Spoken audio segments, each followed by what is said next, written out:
MP के खरगोन का श्री सिद्धनाथ महादेव मंदिर लगभग 375 साल पुराना है। इस मंदिर के स्थापना की कहानी जितनी रोचक है उससे कहीं ज्यादा प्रसिद्ध यहाँ होने वाली विचित्र घटनाएं हैं, जिनके बारे में जानकर हर कोई दंग रह जाता है। कहते हैं कि ओमकारेश्वर ज्योतिर्लिंग की तरह इस मंदिर में भी शिव पार्वती रोजाना चौसर खेलने आते हैं, इसलिए रात को शयन के समय यहाँ बाकायदा चौसर बिछाई जाती है।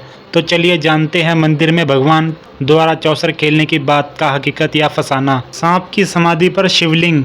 लेकिन इससे पहले आपको इस मंदिर की स्थापना से जुड़ी इस रोचक कहानी से अवगत करा देते हैं जो इसे बाकी मंदिरों से खास बनाती है। मंदिर के पुजारी हरीश गोस्वामी बताते हैं, इस मंदिर की स्थापना साल 1651 में मल्लीवाल परिवार द्वारा हुई थी। मंदिर में जो शिवलिंग स्थापित है वह एक समाधि पर रखा हुआ है। हैरानी की बात तो यह है कि यह समाधि किसी इंसान की नहीं है बल्कि एक सांप की है। मंदिर का नाम कैसे पड़ा? बताते हैं कि मल्लीवाल परिवार में ही एक महिला के गर्भ से 4 बच्चों ने जन्म लिया था, जिनमें से एक का जन्म सर्प योनि में हुआ था। लेकिन परिवार ने उसे भी अपने बेटे की तरह पाला पोसा, यहाँ तक कि संपत्ति में हिस्सेदारी भी दी, जिसका नाम सिद्धू रखा गया। सिद्धू के हिस्से में जो जमीन आई, मौत के बाद उसे उसमें दफनाया गया। बाद में इस समाधि पर शिवलिंग की स्थापना की गई। मंदिर का नाम श्री सिद्धनाथ महादेव मंदिर नाम रखा गया। यहाँ रात्रि में विश्राम करने आते हैं भगवान।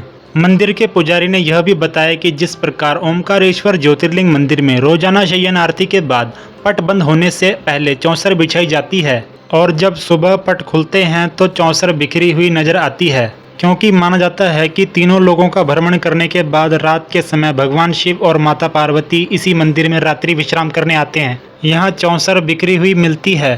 ठीक उसी प्रकार खरगोन के सिद्धनाथ महादेव मंदिर में भी भगवान चौसर खेलने आते हैं। रात के 10 बजे चौसर बिछाने के बाद इस मंदिर के पट बंद होते हैं, सुबह 5 बजे खुलते हैं। इस बीच गर्भगृह का मुख्य द्वार और मंदिर के सभी द्वार बंद कर दिए जाते हैं। रात के समय यहाँ कोई नहीं रुकता, लेकिन जब सुबह मंदिर के पट खुलते हैं तो चौसर बिखरी मिलती है। पुजारी और श्रद्धालुओं का दावा है कि भगवान स्वयं यहाँ आते हैं और चौसर खेलते हैं। मंदिर में साक्षात दर्शन। पुजारी ने यह भी दावा किया कि एक बार जब सवेरे मंदिर के पट खोले गए तो उनकी पत्नी को गर्भगृह में एक विशाल सांप दिखाई दिया, जो उसी जगह पर फन फैलाकर बैठा था, लेकिन फिर अचानक वह कहीं अदृश्य हो गया। श्रद्धालु महेंद्र भावासार ने बताया, बचपन से ही उनकी आस्था इस मंदिर के प्रति रही है। विगत 25 साल से नियमित रूप से रात्रिकालीन आरती में शामिल होते हैं। श्रद्धालुओं ने भी किया है अनुभव। उन्होंने भी अनुभव किया कि यहाँ भगवान चौसर खेलने आते हैं। बताया, सुबह जब मंदिर के पट खुलते हैं तब पत्नी सहित दर्शन करने के लिए आते हैं। देखते हैं कि रात को जब चौसर बिछाई जाती है, सुबह वैसे नहीं मिलती है, चौसर बिखरी नजर आती है, जबकि मंदिर के पट बंद होते हैं।